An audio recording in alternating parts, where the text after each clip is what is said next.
Helicópteros de la Fuerza Aérea derribados. Funcionarios ejecutados a plena luz del día. Vehículos blindados destruidos por narcominas. No es una película. No es una guerra en el extranjero. Es México hoy. Y ante estos hechos surge una pregunta cada vez más incómoda.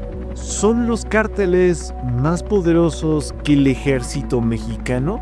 Porque sí, cientos de personas en los comentarios lo afirman con seguridad. Y muchos incluso aseguran que el narco tiene más hombres, más armas y más estrategia. Pero hoy no vamos con rumores, vamos con datos, con comparaciones directas. Armamento, tácticas, logística, inteligencia. Y responderemos sin miedo a la pregunta que todos se hacen. Te habla Philip y estás en Armas y Más. Pero antes de comenzar, algo importante. Sabemos que los enfrentamientos entre el ejército mexicano y los cárteles no son convencionales. No se libran en campos de batalla abiertos, ni siguen las reglas de una guerra tradicional. Son combates urbanos, emboscadas, guerra de desgaste, y muchas veces con la población civil en medio. Sin embargo, para este análisis vamos a plantear un escenario hipotético, pero estructurado. Un enfrentamiento directo, simétrico, cara a cara, como si ambos bandos se enfrentaran bajo condiciones más convencionales y con los recursos que realmente tienen, porque solo así podremos responder con datos a la pregunta que miles de personas se hacen. Comenzamos por el recurso más importante en cualquier guerra, las personas, porque al final del día son ellas quienes aprietan del gatillo, toman decisiones y arriesgan la vida. En 2023, un informe de la Sedena reveló que, sumando al Ejército, la Marina, la Fuerza Aérea y la Guardia Nacional, México cuenta con 317,724 efectivos activos. Una cifra que impresiona, porque si el ejército mexicano fuera una empresa, sería el segundo mayor empleador del país, solo por detrás de FEMSA, la dueña de Oxxo. Pero hablando de generadores de empleo, también hay que mirar el otro lado de la moneda, porque según estimaciones que suman a los integrantes de las más de 150 organizaciones criminales activas en México, el número total de miembros en los cárteles podría rondar los 175,000. Sí, 175,000 personas, una cifra alarmante que convierte a los cárteles en el quinto mayor generador de empleos del país. Esto según un artículo publicado por el periódico Los Angeles Times. Es decir, no estamos hablando solo de grupos armados, hablamos de una estructura masiva que recluta, entrena, paga sueldos y controla territorios. Claro, estas cifras, tanto del ejército como de los cárteles, no significan que todos sean combatientes entrenados. En el caso del ejército, hay veterinarios, contadores, médicos, ingenieros y personal administrativo. Todos cumplen funciones esenciales, pero no todos necesariamente van al frente de batalla. Y del lado de los cárteles, la historia no es muy distinta.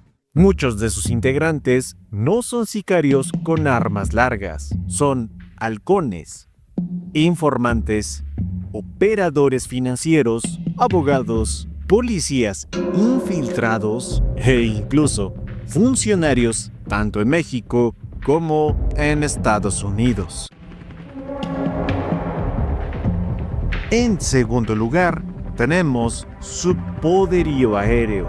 Y sí, puede que al principio esta comparación te parezca absurda, pero al final de este bloque vas a entender por qué el poder aéreo del narco no debe subestimarse. La Fuerza Aérea Mexicana cuenta con 433 aeronaves, pero en un escenario de guerra contra los cárteles, no todas son relevantes. De esas, 178 son helicópteros, esenciales para el transporte rápido de tropas, evacuaciones médicas y, sobre todo, apoyo aéreo en combate, como ya se ha visto en múltiples operativos en Michoacán, Sinaloa o Guerrero. También se cuenta con 176 aviones de entrenamiento, pero uno en particular destaca por su versatilidad, el Texan 2. Un avión que, aunque fue diseñado para entrenar pilotos, se ha convertido en una pieza clave para el reconocimiento aéreo, intercepción y derribo de aeronaves utilizadas por el narco. E incluso, si es necesario, puede ser armado y usado para atacar posiciones enemigas. Hasta aquí la ventaja parece clara, pero ahora escucha esto. Aunque no existe un registro claro de cuántas aeronaves poseen las más de 150 organizaciones criminales del país, tan solo en 2009 el ejército decomisó 106 aeronaves, entre avionetas y helicópteros, al cártel de Sinaloa. Eso fue un solo cártel, en un solo año, y en una época donde la situación era menos grave que ahora. Imagina cuántas aeronaves pueden tener hoy todas las organizaciones juntas. Ahora, aclaro, ninguna de estas aeronaves tiene la capacidad de combate real contra los helicópteros o aviones de la Fuerza Aérea, pero cumplen un papel vital. Pero aquí viene lo más alarmante. El 2 de noviembre de 2024, una avioneta lanzó 3 bombas sobre la comunidad serrana de Vasconjil, Durango. Así es, un cártel logró desarrollar bombas artesanales, subirlas a una avioneta y llevar a cabo un intento de bombardeo aéreo contra un laboratorio del narcotraficante Ismael El Mayo Zambada. Pero este hecho marca algo muy claro. Podríamos estar viendo los primeros pasos hacia una nueva forma de guerra criminal, una en la que los cárteles no solo luchan con rifles y camionetas, sino con bombas aéreas. Ahora bien, en el aspecto aéreo, hay una rama en la que los cárteles hoy superan al ejército: el uso de drones armados, equipados con explosivos C4, granadas o cargas improvisadas. Estos drones son lanzados contra puestos de vigilancia, retenes militares y convoys. No hay pilotos, no hay riesgo, solo destrucción. Y lo más preocupante es que hasta ahora el ejército mexicano no tiene una forma efectiva de neutralizarlos en gran número. Pero sí, a grandes rasgos, en los cielos el ejército mexicano sigue dominando ampliamente, y por mucho. En tierra, la historia tampoco es diferente, porque aquí la diferencia de poder es aún más notoria.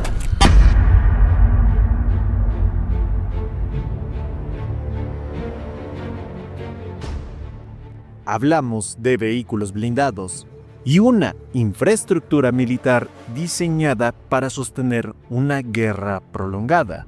Según datos de la Sedena y otras fuentes, México cuenta con más de 19,000 vehículos blindados en su arsenal terrestre. Y entre todos, destaca uno que, aunque no se ha usado contra los cárteles, sería letal si llegara el día: el RC-90.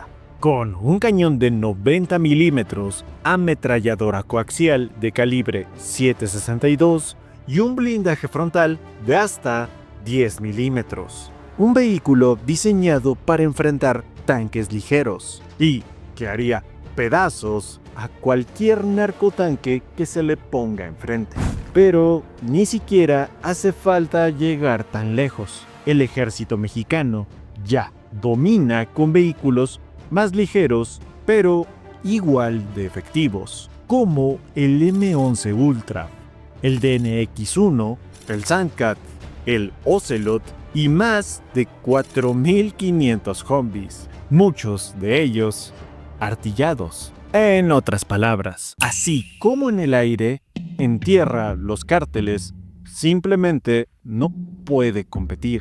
Pero si el ejército tiene el dominio en tierra, ¿con qué responden los cárteles? En primer lugar, con sus temidos narcotanques. No existen cifras oficiales sobre cuántos narcotanques operan actualmente, pero distintas estimaciones sugieren que su número podría alcanzar fácilmente varios cientos en todo el país. Vehículos improvisados, muchas veces construidos sobre camionetas robadas, reforzadas con placas de acero y en algunos casos con espacio para transportar a 20 sicarios armados. Algunas llevan incluso lanzagranadas o ametralladoras calibre 50. Y aunque no tienen comparación con un blindado militar, sí resisten impactos de fusiles y logran penetrar poblados sin oposición. Motos para emboscadas rápidas y pick-ups muy similares a las que usa el Estado Islámico. Pero cuando hablamos del armamento de infantería, este es quizá el terreno donde el narco se le acerca al ejército mexicano. Empezando por las Fuerzas Armadas. El fusil estándar es el FX-05 Chicoalt, de calibre 5.56 por 45 milímetros OTAN. Un diseño 100% mexicano, con capacidad para acoplar lanzagranadas. También utilizan fusiles HKG-3 de calibre 7.62 por 51 milímetros, junto a ametralladoras como la FN MAG y la característica FN Mini-Mi. El arsenal pesado incluye la mítica Browning M2, el Barrett M82, ambos de calibre 50, capaces de perforar blindaje y vehículos. Y si hablamos de lanzagranadas, el ejército cuenta con sistemas acoplables rotatorios como el MGL MK1 o de alta potencia como el MK19. Finalmente, para neutralizar blindados, emplean lanzacohetes como el M72 Lau y el B300, diseñados para volar tanques pesados en segundos. Pero del otro lado, los cárteles no se quedan atrás. Su arsenal ha evolucionado al punto en que, en muchos casos, igualan o incluso superan a muchas policías municipales y estatales. Lo más común en sus manos son fusiles de plataforma AK, junto con variantes de la R-15, ambos de calibre 7.62 y 5.56 milímetros, respectivamente. A esto se suman fusiles de uso militar mucho más avanzados, como el FN SCAR en versiones tanto L como H, usados por fuerzas especiales en todo el mundo. Eso ya de por sí es preocupante, pero lo inquietante empieza con el acceso a fusiles Barrett calibre 50 usados no solo para enfrentamientos, sino para derribar helicópteros, como ya ha ocurrido antes. También se ha documentado ametralladoras M60, FNMAG y en algunos casos incluso Minimis. En cuanto a explosivos, se han visto granadas de mano, lanzagranadas improvisados y hasta cohetes antitanque como el RPG-7. Todo esto nos habla de una realidad brutal. No es un grupo de sicarios improvisados. Estamos ante organizaciones que actúan y se arman como ejércitos privados. Sin embargo, en este aspecto, el ejército mexicano mantiene una clara ventaja. No solo tiene acceso constante a una amplia gama de armas de infantería avanzadas, sino que también diseña y produce internamente su principal rifle de asalto, el FX-05 Xicoatl. Lo más crucial es que además México cuenta con su propia planta de producción de municiones, garantizando un suministro continuo de cartuchos. Esta capacidad bélica es una ventaja tan sólida que por más poderosos que sean los cárteles, ni siquiera todos ellos unidos podrían igualar o superar este recurso estratégico. Con todos estos números sobre la mesa, queda claro que en términos de fuerza bruta, poder de fuego y capacidad de movilización, el ejército mexicano mantiene una ventaja aplastante. Pero hay un detalle clave. Este análisis parte de un escenario convencional, de un ejército contra otro. Y la realidad, tristemente, está muy lejos de ser así.